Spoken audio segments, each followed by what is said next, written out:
Okay, so I'm here wearing my fancy Draken Harald Hårfagre t-shirt because I'm standing in front of the Draken Harald Hårfagre. It is a complete reproduction Viking ship. In fact, it is the largest reproduction Viking ship currently sailing the world. It is here in Little Falls, New York, and it sailed all the way from Norway because these guys are not playing around. We're going to get on there, we're going to take a little tour, some people are going to show us around. I know this isn't my usual rig, you're not used to, you know, I felt the backpack was kind of excessive for this, so you're just going to have to work with me, guys. Anyway, let's check it out.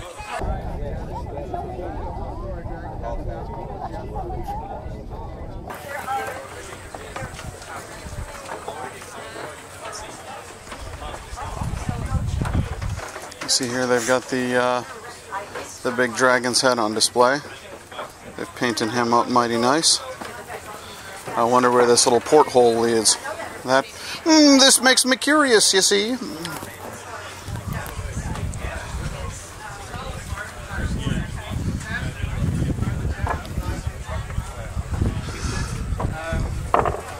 reason we do not have it is not because there's anything wrong with it, it's simply because there is something wrong with it. It's too tall. We cannot go under the bridges of the canal system, so we have to ship it there and then go ourselves. You see the boards beneath my feet are actually even a little bit loose. And I think that's because you can actually pick them up so that you can put stuff underneath them. It's a theory. Anybody who knows about these things, feel free to comment. When we have wind in it, that we can take through here and then we can push it around. That way we not only have the mechanical leverage, we also have 4 people able to use their bodies more efficiently. So we can pull the ropes very tight. That's very nice, because when it's rough weather with this ship, we cannot manage it without this piece of wood. If we could not manage the ship in rough weather, we would still be in Norway.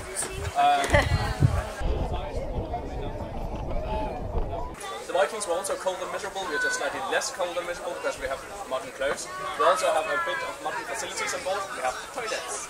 That's the hole there. So in case you were wondering what the Viking ship's bathroom looks like, we're going to take a quick peek. Down in this hole, you can see there's a little sink and they've got some soft soap there. That's good. And then there's the toilet. Yeah. We also have other facilities on board that Vikings did not. We have life rafts, we have life vests, firefighting equipment, emergency suits, pretty much everything you can reach for on a boat to make our life slightly less miserable and also less dangerous. Taking a ship like this across the North Atlantic is not child's play. We did not know if it was possible. Here we are. So that was the first time? Yes. Inside, it looks like first aid, and one of the sailors said that there was camera equipment down there and that particular chamber is a little bit more waterproofed than would be feasible for Vikings, and they had to do that for the video equipment that they're taking with them because they're documenting the whole trip. If you look here, you can see the entire ship is literally sealed with pitch. It's glistening with this tar that they use to seal it, keep the water in, pour out. Magic happens in there and food comes out. And I'm very happy with that. Cooks are by far the hardest workers on any ship. No. We have refrigeration and so on. We don't have to eat half-rotten dried food. I'm very thankful for that. This is, the carvings are amazing on the entire ship. This is the gallows, they're called, when they sail down. We have a piece of wood that the sail is attached to. That's called the yard. Our sail is a square sail, which means it's square, very inventive. But when it's down, it rests on this and on the forward one you can see over there. So that is the dimensions we're working with. The yard and the sail is together 3,000 pounds. And when we raise the sail, those 3,000 pounds have to go to the top of the mast, 79 feet up. That's a lot of work. That's why we have this here. This is our halyard rope. That usually goes from this one to the top of the mast and then down to the yard. So with this winch, which we call now a windlass, again making up words, we like to we want to take in the rope so the yard goes up. It's still heavy work. we have these spokes that we can twist quarter turn, then we have to take it out, put another new one in, and so on. Each of these spokes are manned by 3 people. We have 3 of them, so 9 people just to get the weight up there. Now, sails have a lot of lines on them and a lot of corners and whatnot, so you have to have a lot of people managing the sail. That is why we have a crew size of 30 people, simply to be able to raise the sail. It's all hands, all 30 involved in the same hoisting and taking down. So that is heavy work. It takes 20 minutes to raise the sail under good conditions. If we do not have good conditions, it takes up to an hour to raise our sail. But once it's up, it's nice, because then you can cruise along and go into a watch system where you only need 10 people to manage the sail. The speed record of this ship is 14 knots. That is even faster. And that is amazing. A ship, 1,000 years that we're able to make ships that went that fast.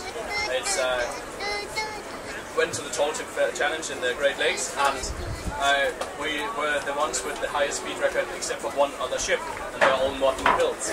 That feels very good. We have all sorts of modern navigations. Vikings did that. They had 3 main tools. They had the sun, stars, and one I'll get back to.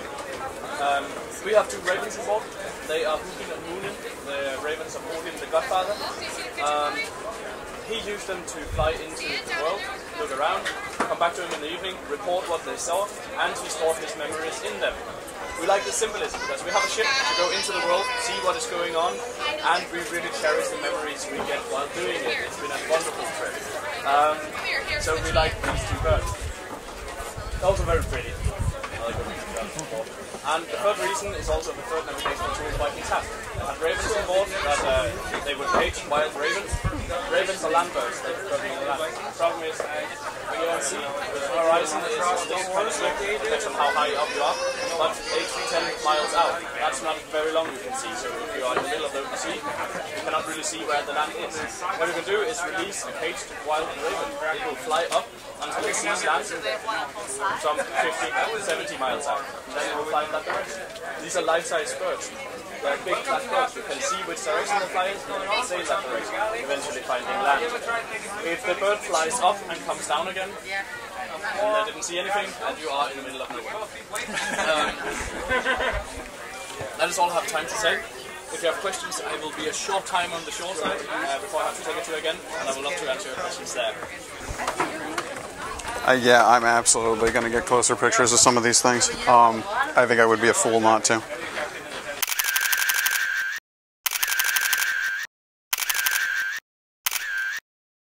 So, hi, I'm Pat, by the way. I'm sorry. I run a goofy YouTube channel called Patventure Time. What's your name, boss? I'm Eric. Eric? Müller.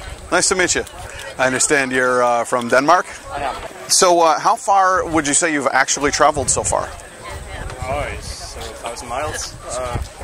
Yeah, it's all the way from Norway to Shetland Islands, Faroe Islands, Iceland, Greenland, through St. Lawrence, through the Great Lakes down to Chicago, and then through the Great Lakes again to here, through Oswego and down here. Where in Norway did you guys start? Haugesund, which is southwestern part. It's south of Stavanger, and if you use Oslo as a point, then it's from southwest of Oslo on the west coast of Okay. So how was the journey? Any rough spots? Oh yeah, we had some rough weather in the North Atlantic. We had up to 50-55 knots of wind, which is storm strength. Yeah. Any ice encountered? We didn't hit any. Saw plenty. Good, good. My father is really curious about how the ship stays level.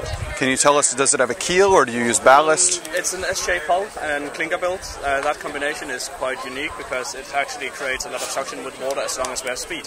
So the more speed we have, the more stable the ship is. It uses the surface tension of the water to create suction between the flat part of the hull and the water. Interesting. It's very advanced. How close of a replica would you say this is to the original Gokstad ship? It's not very close replica. It's a very good conjecture on the technology and materials of the time. It's bigger than any ship we've found, but according to the sagas and also according to the accomplishments, they must have had ships of this size. So it's more an experiment to see if we could make a ship that lived up to the sagas and the accomplishments than it is an actually replica. Only a couple more. I really appreciate your time. Why do this? Let's see, I'm a sailor, I like sailing. This is a unique ship and it's closely connected with the roots of sailing. I like thinking about how we got about to having the ships that we have these days. So it's and also an amazing experience, it's an adventure. There are a lot of good reasons to do it, and I think all of them requires a bit of crazy.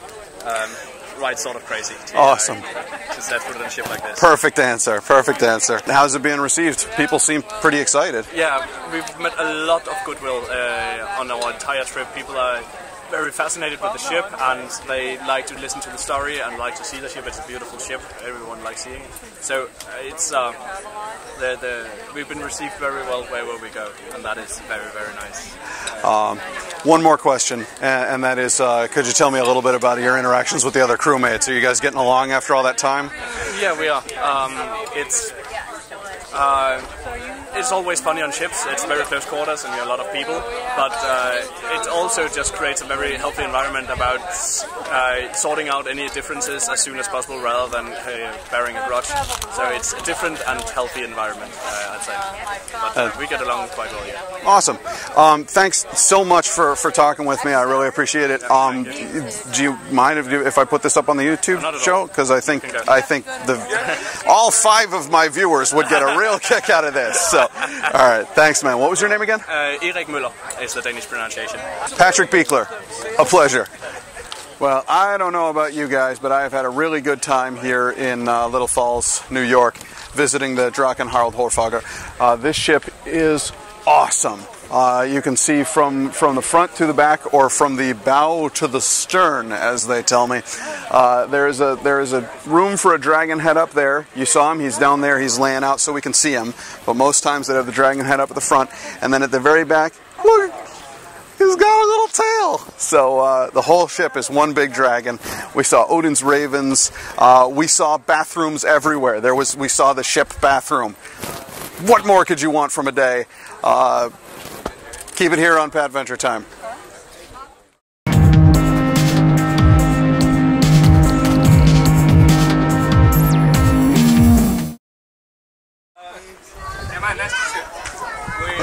I drew it. Did you? Nice.